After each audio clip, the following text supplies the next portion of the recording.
Assalamualaikum warahmatullahi wabarakatuh. Bismillahi walhamdulillah. Wa bismillahi tawakkaltu 'alallah wa la hawla wa la quwata illa billah. Asyhadu alla ilaha illallah wahdahu la syarikalah wa asyhadu anna Muhammadan abduhu wa rasuluh wa la nabiyya ba'dah. Allahumma sholli wa sallim ala sayyidina Muhammad wa ala ali sayyidina Muhammad.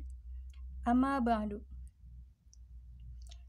Dengan channel Tukang Kebun dan Kucing yang setia di sini, alhamdulillah wa syukrulillah kita bisa berjumpa kembali, dan di kesempatan yang sekarang saya akan mengetengahkan sebuah bahasan mengenai budak angon atau Satrio Piningit yang saya beri judul Status Perkawinan dan Garis Keturunan Budak Angon atau Satrio Piningit.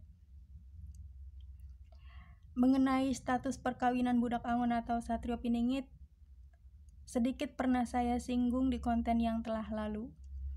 Dan pada kesempatan konten yang sekarang, saya ingin mengetengahkan kabar dari yang disampaikan oleh beliau Prabu Siliwangi di dalam Uga Wangsitnya mengenai status perkawinan budak angon atau Satrio Piningit.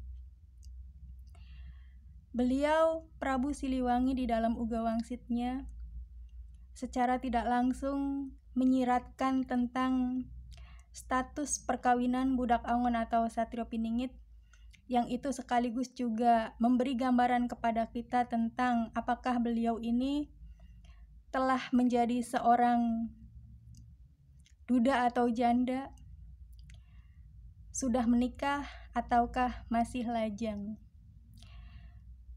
Beliau Prabu Siliwangi di dalam Uga Wangsitnya memberikan gambaran kepada kita tentang kronologi kejadian yang akan terjadi di negara kita ini sebelum kemunculan sang budak angon. Dikabarkan bahwa kelak akan terjadi sebuah kejadian di mana itu menjadi tanda bagi masa-masa menjelang kemunculan sang budak angon. Beliau Prabu Siliwangi menitahkan kepada golongan yang memisahkan diri ke sebelah barat, sebelah kulon, tentang sesuatu. Dan kemudian beliau juga memberikan isyarat akan telah datangnya masa yang ditugaskan bagi golongan yang ke sebelah kulon itu, yaitu tentang akan menikahnya sang budak angon.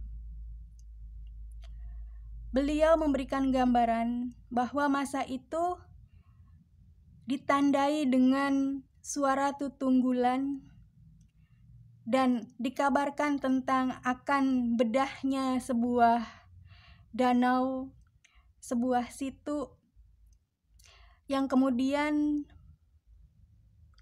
memberikan keadaan-keadaan yang mungkin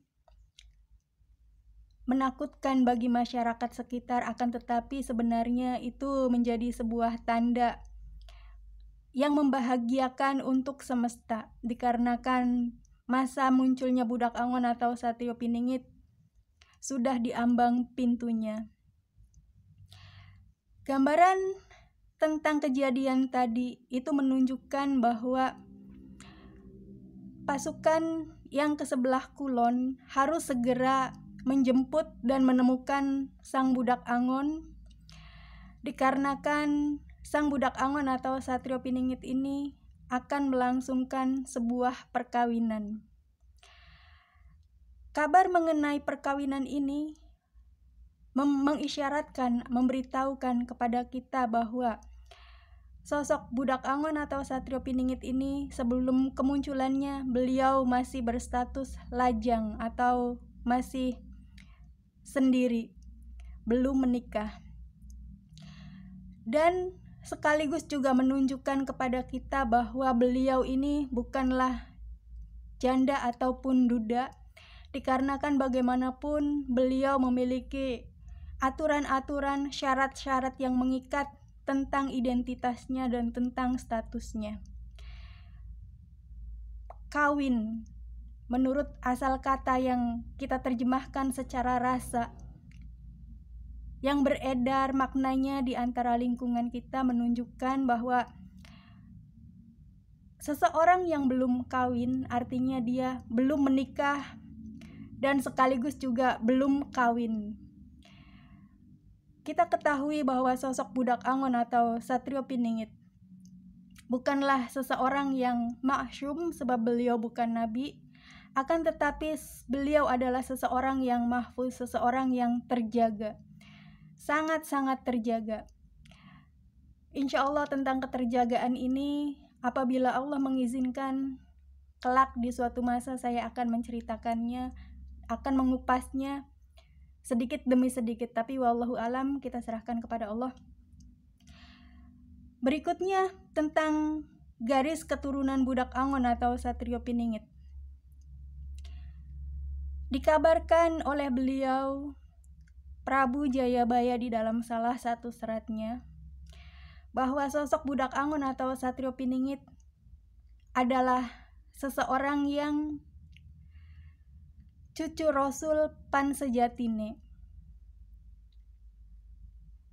Kelak yang sebenarnya beliau ini adalah menjadi bekal punden Jawa, di mana kedua kalimat tadi menunjukkan tentang tidak hanya secara garis keturunan beliau Budak Angon atau Satrio Piningit, tetapi juga kiprah dari keturunan-keturunan leluhur-leluhur beserta beliau sendiri, yaitu sebagai bekal punden Jawa, yang artinya tidak pernah terlepas dari kiprahnya di dalam bidang keagamaan. Cucu Rasul Pansejatine, beliau memang sejatinya adalah keturunan dari beliau Rasulullah Muhammad SAW, dan kelak kita akan mengenal beliau dengan sebenar-benarnya. Akan tetapi meskipun sosok Budak Angon atau Satrio Piningit ini, meskipun beliau adalah keturunan dari Rasulullah Muhammad SAW, tetapi bukanlah sosok yang kita kenal sebagai Imam Mahdi. Dan bahasan ini insya Allah akan saya ketengahkan juga di konten-konten yang lain. Beliau adalah benar keturunan Rasulullah Muhammad SAW dan dari garis keturunan Syarif. Siapakah Syarif? Silahkan untuk mencari dan menelusurinya. Dan saat ini beliau dengan status sebagai seorang yang masih lajang, masih sendiri dan akan menghadapi sebuah perkawinan. Saya mendoakan beliau, mudah-mudahan beliau menemukan jodoh dari garis keturunan syahid, sehingga sempurnalah darah Muhammad SAW di dalam dirinya dan di dalam keturunannya. Insya Allah, wallahu alam bishawab. Amin, Allahumma amin, ya Allah ya rabbal alamin. Demikian sahabat yang bisa saya sampaikan, mudah-mudahan inti dari apa yang ingin saya beritahukan, ingin saya bagi kepada sahabat sekalian bisa tersampaikan lewat konten ini. Mohon maaf apabila ada kesalahan, apabila ada kekurangan, seluruhnya itu adalah milik saya. Kesempurnaan hanyalah milik Allah.